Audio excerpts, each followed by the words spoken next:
Guys, welcome back for another video, and in this one I'm going to talk about a new extension that I made, which will allow you to create and edit images directly with Inkscape with generative AI.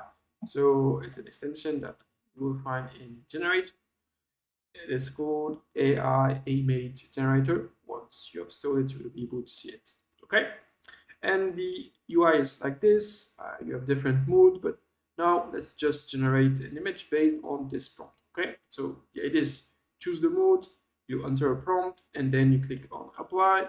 And this will, depending on the provider that you use, OpenAI, Midjourney, any kind of like replicate provider that you use, you need to obviously like set up the API. I will show like how to do this.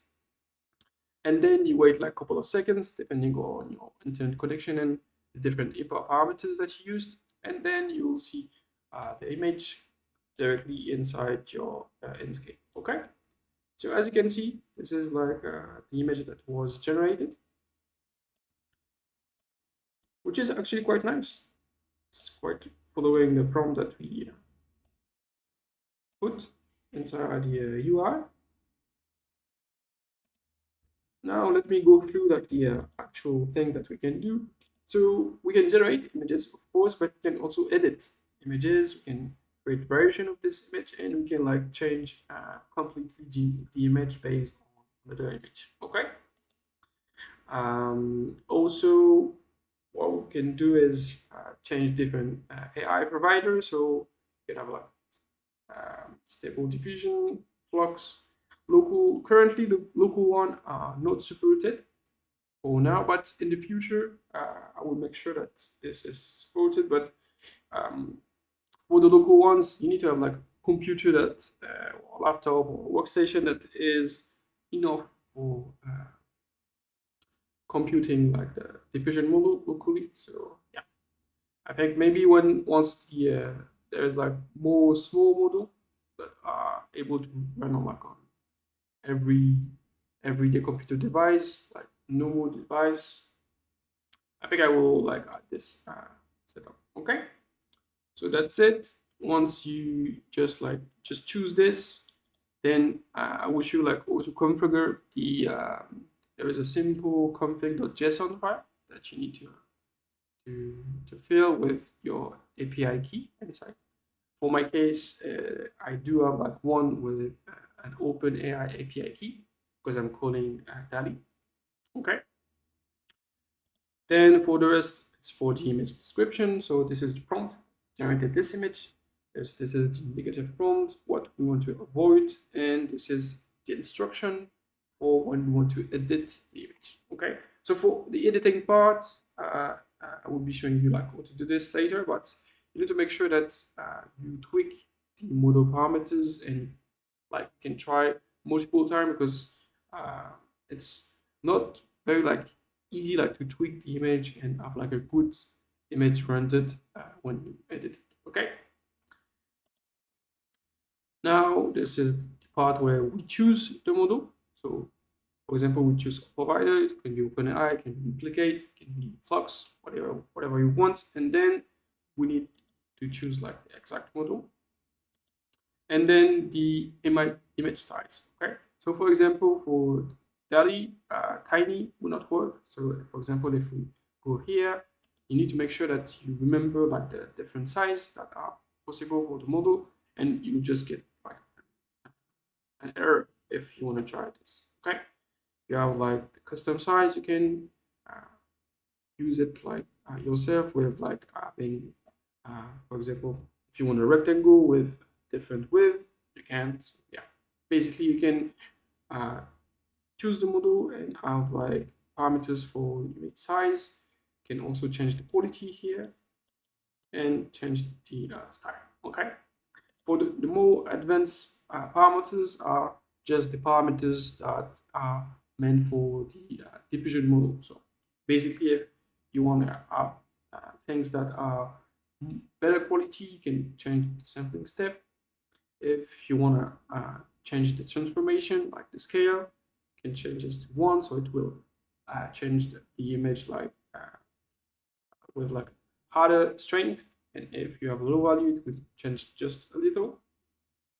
And yeah, this is for the seed. So if you want to have something that is repeatable, make sure they add one seed value that you can use across your experimentation.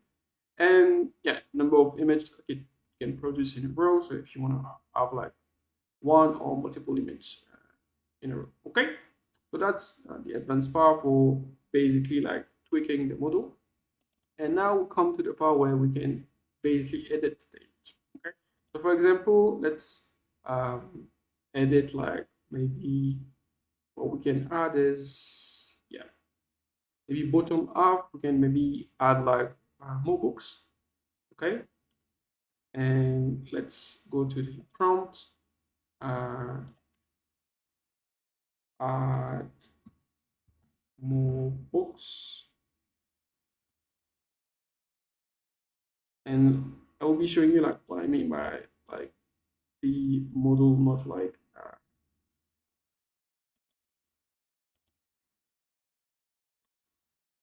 being able like to generate sometimes a nice looking rendered image. Okay.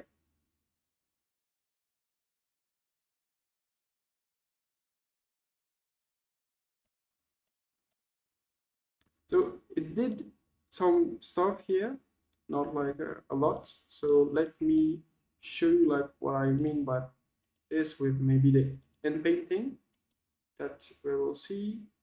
For example, yeah, let's go to, yeah, still go here. And yeah, let's go, we clicked on it. So yeah, you need to make sure that you click on it for being able to edit. Let's just apply, and you see that this part will be kind of blurry and the whole image will be kind of like blurry and will change and will lose quality. Okay, so yeah, as you can see, it did something like nice, did add more book, but the context that was around the image was kind of loose, and there's still the light, so quite good. The person is still here, so which is nice, but as you can see, we lose some quality here. There's like some kind of noise and blurry region here, and there is this weird text here. Okay, so as you can see, they did need to be made multiple times and well done with more described prompts so that the image is still coherent with like the full picture. Okay.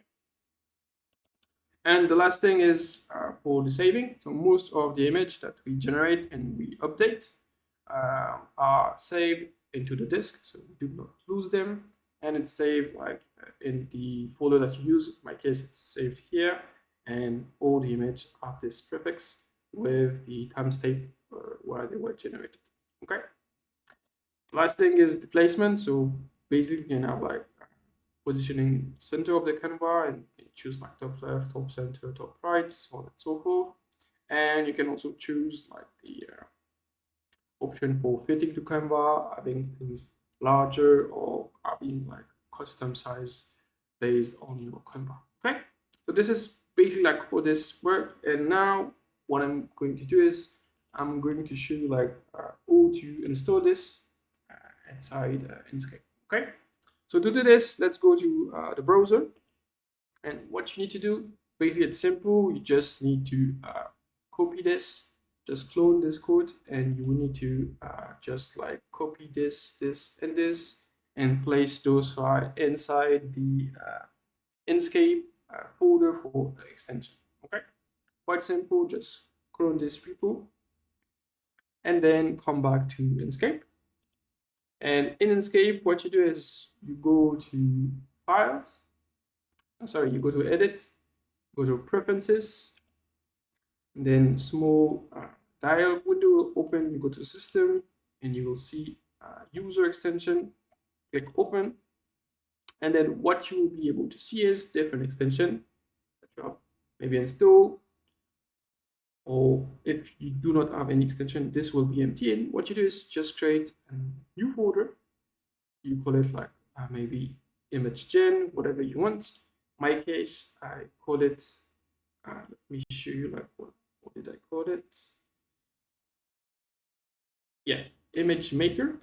And inside image maker, there's the image gen nix and the image gen.py plus the config file. This config file is the actual config file that I have, where all my API key are inside, and I provided an example. So once you install, just like change this name instead of example.config, just go for config and fill up the different values. So now I'll be showing you like what is inside config just by opening VS Code. Okay.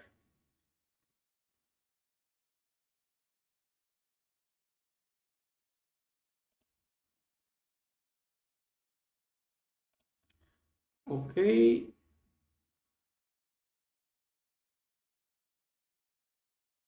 Great. So this is the example config, and here you just need to place your API key for the different provider, basically. Okay. And once you've done this, what you do is just need to rename this config instead of example config. Okay. And since I already have like one name config, get an error, but you know what I mean. Okay. Perfect. Then for the installation, once you've done this, what you do is close VS Code. You also need to close Inkscape, and then you can reload. And once you reload, what you do is you go check inside extension, you go to generate, and you will be able to see AI image generator. Then you click on it, and then you are basically ready to go. And do not forget to use this so it can directly check inside the config file. Okay, so that's it for this extension, guys. Please try to use it, try to tweak it a bit. So there's a lot of potential for this. Hope you liked the video, guys. I made another video about almost the same thing, but instead of generating image, we are able to generate directly SVG within Inkscape with pretty much the same ideas. We call an NLM, and the SVG is pre-processed and then added to Inkscape. Okay. So if you like the video, guys, please subscribe, like the video, share this to a friend. It really does help the channel, and I will be seeing you in the next one. Bye bye, guys.